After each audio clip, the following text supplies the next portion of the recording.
So hi everyone, welcome, good morning. I'm excited to announce our speaker, Filipi Pires, whose talk is titled Discovering CNC and Malicious PDF with Obfuscation, Encoding and Other Techniques. So real quick, some housekeeping. The platform automatically ends at the time the speaking puts in. There's nothing we can do about that. It's just how it is. At this time, we'll have a Q&A during the last 3 to 5 minutes. Please use the chat on the right to ask any questions during the presentation. If we don't have time, please join Slack and ask your questions in there. We do encourage you to stop by the sponsors area in the Expo channel, which is on the left-hand menu. For more information with resources and career opportunities, there's also an open invite if you're in the area for those with a BSidesNoVA ticket at Punch Bowl Social in Arlington tonight, which starts at 6 p.m. And with that, I'll hand it over to our speaker. Please take it off. So thank you guys. Thank you for inviting me here. And today we're going to talk about discovering CNC and malicious PDF, right? And I'll talk about me. It doesn't matter who I am. And of course, I need to present something about me.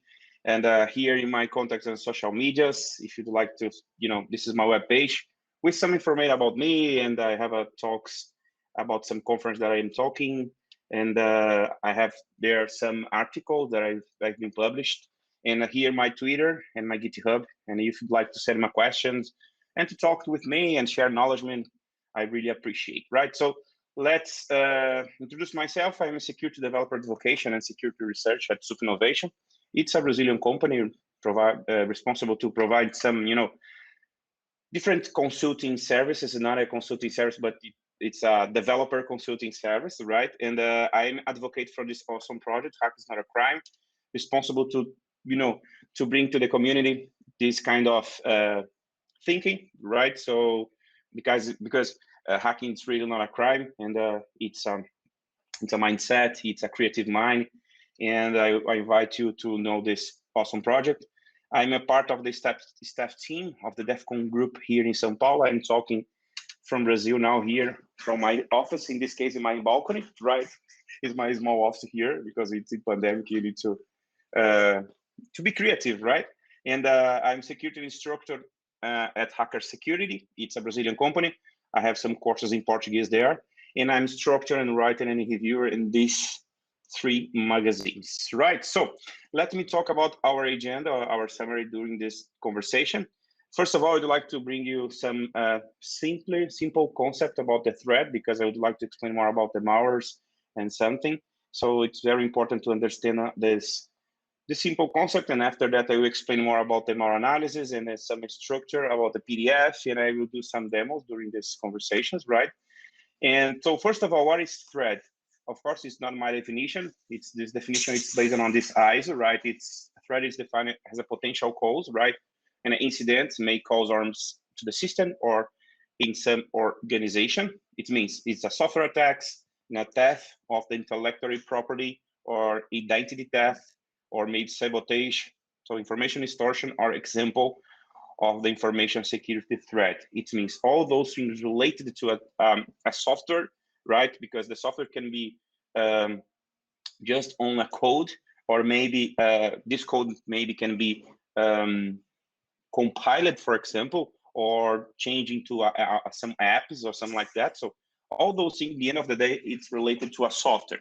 It means, so when you think about the threat, maybe you can think about the softwares as well, right? So, so first of all, when you need to realize some, or need to perform, not realize, or need to perform some analysis related to a malwares, for example, or another different research, first of all, the first step you need to define this as an identification step. It's a simple life cycle, right? So because when you have some sample, you don't know if it's malicious or not. So maybe you have a malware, malicious software, or maybe you have a maldoc, a malicious document. You need to investigate that to understand if it's malicious or not. So after that, you can you can decide on the best method to apply, or statistic analysis, or maybe a dynamic analysis.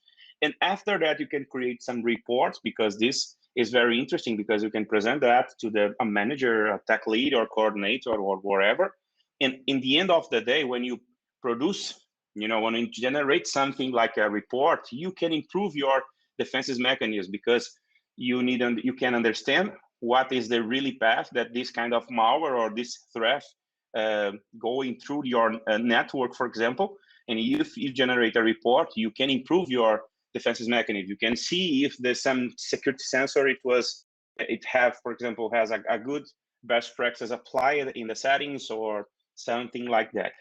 And after that, if you have a small company, or maybe if you work in a big company, you can create and you can build this cyber threat intelligence. Of course, you have many tools inside that, and you can, using many different automated processes to generate this intelligence. This is very important. Because of this, you need to understand about known threats and about unknown threats. That is the key here, because you can prepare in themselves this new attacks. And of course, the threats are changing all the time. So you need to strengthen cyber resilience in your environment, right? It's a simple life cycle. Perfect. So let's talk about the statistical analysis. First step. Usually this is the first step using malware studies, because it's related to this kind of analysis describe of the process of the analyzing of the program code, or maybe a structure, this code to determine, for example, it's some function. Maybe if you have some DLL or library inside of your system operation, that this library calls using some function. So this is the point when you need to when you look into the statistic analysis. The program itself doesn't run at this time. Let's pay attention here, because it's you don't execute things. It's not a runtime behavior, right? It doesn't run at time. Of course, it's depending. Let me show. Oops. Let me see here. It's depending, of course, the program that you are using. Yes, because usually it's more safe, because you not execute themselves inside of your environment, right? So because of this, usually is the first step, right? So the second analysis, dynamic analysis, usually it's a different, because it's based on behavior, right? So the exclusively it means it's the interaction that the malware has when executed or used, or in your environment. It means it's runtime. You know the difference between, so it means the runtime, it's no runtime, right? So this is the difference, very simple of that, right? Of course, you have many other methods or a strategy to explore more the dynamic analysis or the statistical analysis, but of course, you don't have time to explain this during the one conversation, right? Probably we can produce some courses of the dynamic analysis, you can produce another course of the statistical analysis, or the reverse engineer. It's a part of the this strategy inside of this statistical analysis, right? Or maybe dynamic analysis, because you run, and after that you can open the code, or you can see the behavior of the binary, for example. You can using the reverse engineer, right? So you can be easily automated. There are today sites, many sites today that you can perform this kind of analysis. The name, it's similar antivirus scanning, like a VirusTotal, for example. It's antivirus scanning when you put some sample inside there, or maybe you can put some URL inside there, and you can analyze the behavior based on some engines, provide some security sensors, right? So that's the point here. Or you can produce yourself the lab inside our environment, create this kind of concept called sandbox. When you have some virtual machine, and you can you can put the sample inside of this virtual machine, and you can see the behavior inside of this virtual machine, right? So this is the difference, basically. So, okay, Filipi, I know it's clear. So let's talk about the physical and logical structure of the PDF files. Yes, but before, I would like to show you something about the base. Is very important, right? So let's see, for example, if you remember during the beginning of our conversation, the first step, it was very important. We need to understand about the identification step. Do you remember? Yeah, so here I have many different samples, because I don't know if it's malicious or not, right? So let me, or if you'd like to talk with the chat now, or if I am, for example, in person, I will ask you what the first command I could use here to identify what is the type of the sample, for example. So maybe some people suggest me the file command, right?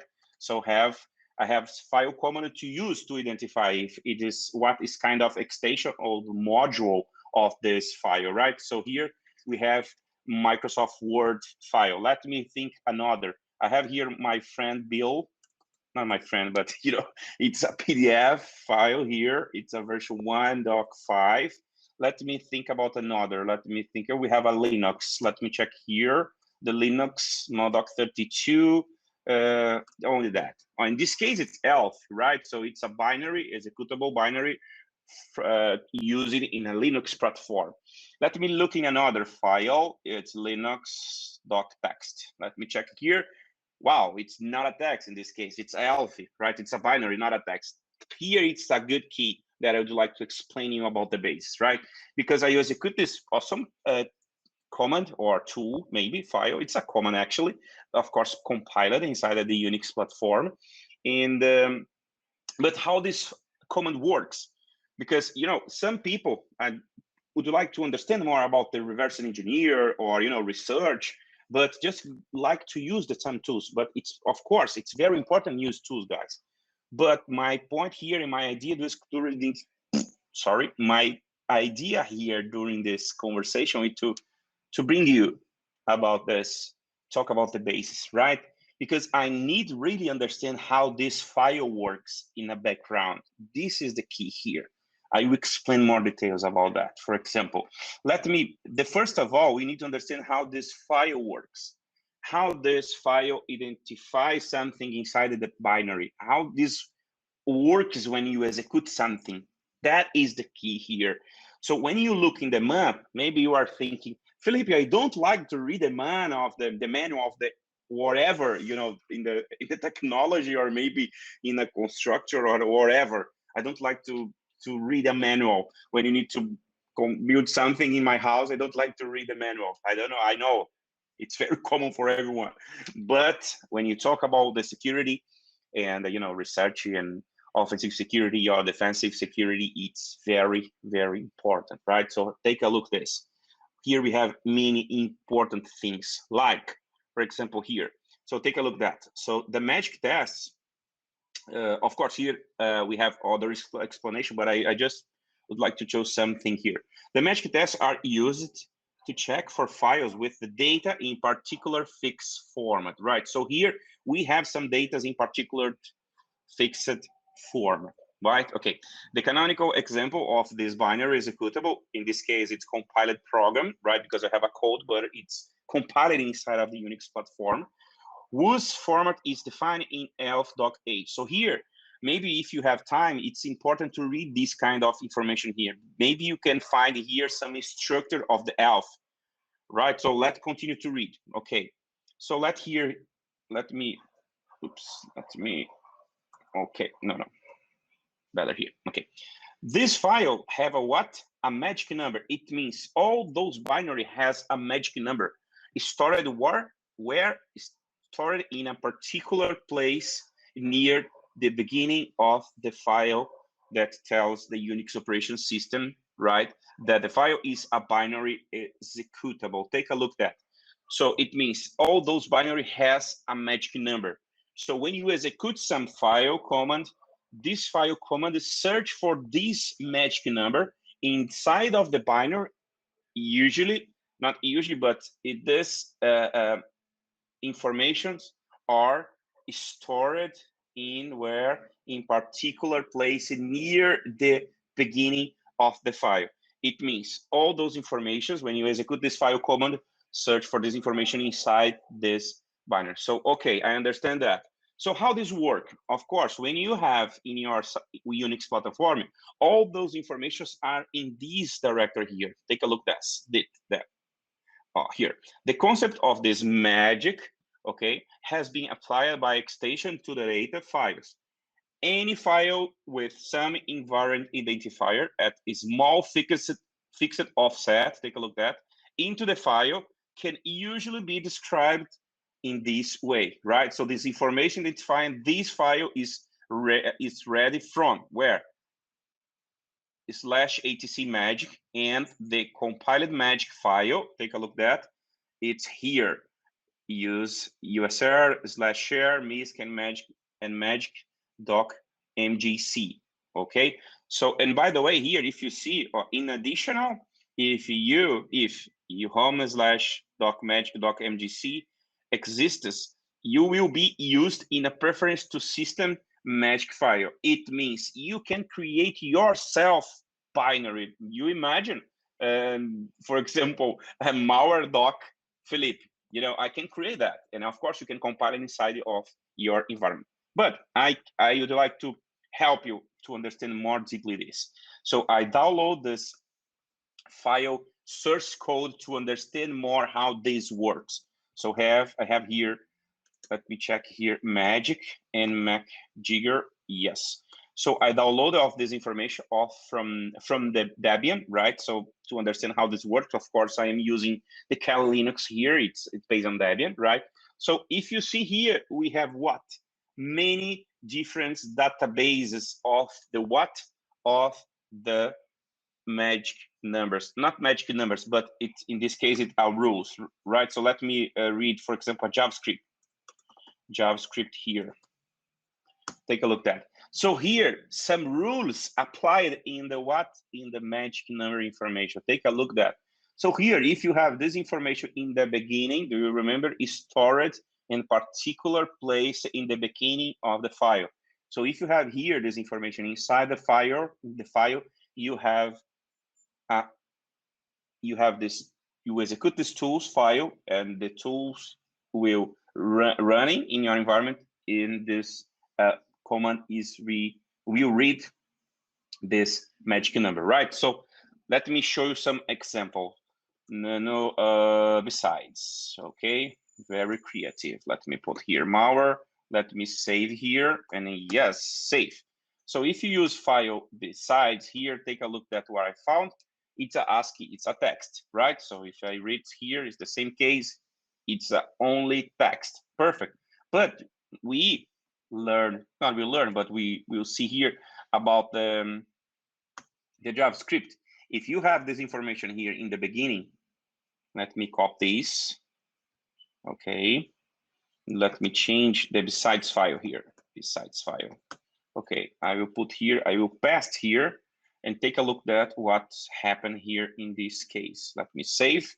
Okay, and I will put in the file again, and take a look what happened here. In this case, it's not more a text. It's not a text. You know, it's a Node.js script. You know, because I am manipulating the magic number of the file. Let me check. Let me change another thing here. Do you remember what this means? Let me check it here. Enter. Do you remember what this means?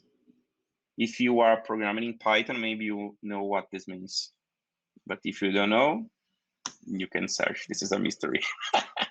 Okay, let me check. It's putting file besides here. Take a look at that, guys. It's a Python script. Now I can execute the Python, right? So Python 3 besides, and what happened here? Nothing happened. Why? Because it's not a Python. Okay, MV side. Let me move besides.py and Python 3 besides Python. And pow, we have a problem here, because of course it's not a Python, but the magic numbers, it was manipulated, right? So let me change another time here, because I like to manipulate many things like that. And let me here, okay, and the last, let me change here %PDF -19. Let me save here, and yes, and file besides .pdf.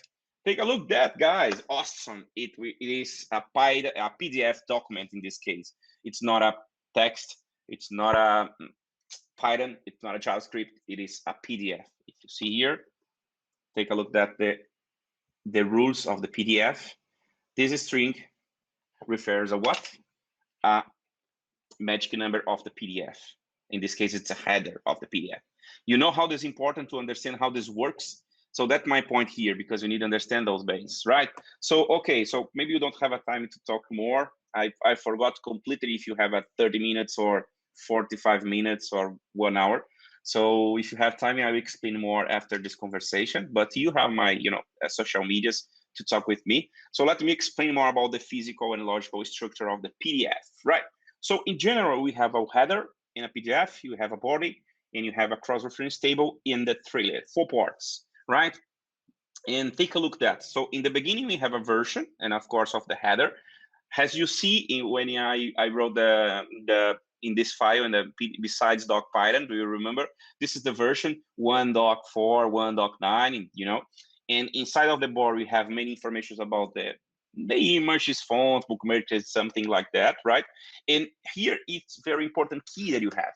You have a cross-reference table, and you have here in this cross-reference table, you have many objects referencing themselves in another, right? So I will, of course, this access is random. I will explain more details in this in another demo, right? In here we have a trailer. It's almost the same thing because you have many others random access and reference, right? So, okay, I will explain in this demo. I recorded, of course, because we don't have a time to explain all those details, but I recorded and I'll explain here to you. Okay, I have here the sample in PDF, right? So I received the sample, I will start this analysis. So I will execute, first of all, the PDF ID command. This command is it's created by Didier Stevens, by the way. It's an awesome guy. I like this. There's many tools that this guy have been created, and this tool is responsible to execute the scanning of searching for a strings inside the PDF, right? So maybe I'm supposing, of course, maybe when DJ Steven created these tools.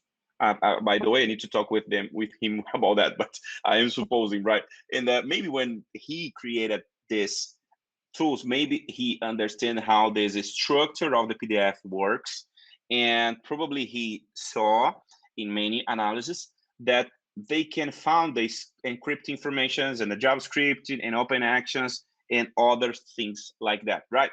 So when you execute these tools, we can find the object, right? So in this case, we have a 15 object, right? And we have here the streaming. In this case, it's 2x streaming. Usually this is a part of the PDF that attacker can be used to put some malicious code or whatever, right? And because they can, you know, obfuscate something inside, or he can encrypt it something inside, and you know. And here the cross-reference table and the trailer, and it means the first part, right? The 4 parts of the PDF. And these, you have many slashes here. Slash page, in this case, it's just a 1 page of the file. We have an encrypt. It means you have some encryptation inside of this PDF. And here we have a JavaScript, and 5 JavaScript, by the way. So if you see here, you know, you have a PDF and have a JavaScript inside a PDF, man, it's a totally malicious, right? Because usually the PDF don't have a JavaScript inside, right? Maybe you have a URL, you know, called another website, but a JavaScript, okay. Here we have another interesting point, AA or open action. It means this is a function using in this PDF when the victim receives the PDF and the victim download this file inside this victim machine, and after that the user don't need to click in the PDF because this PDF has an open action. It means it means the PDF will open themselves automatically.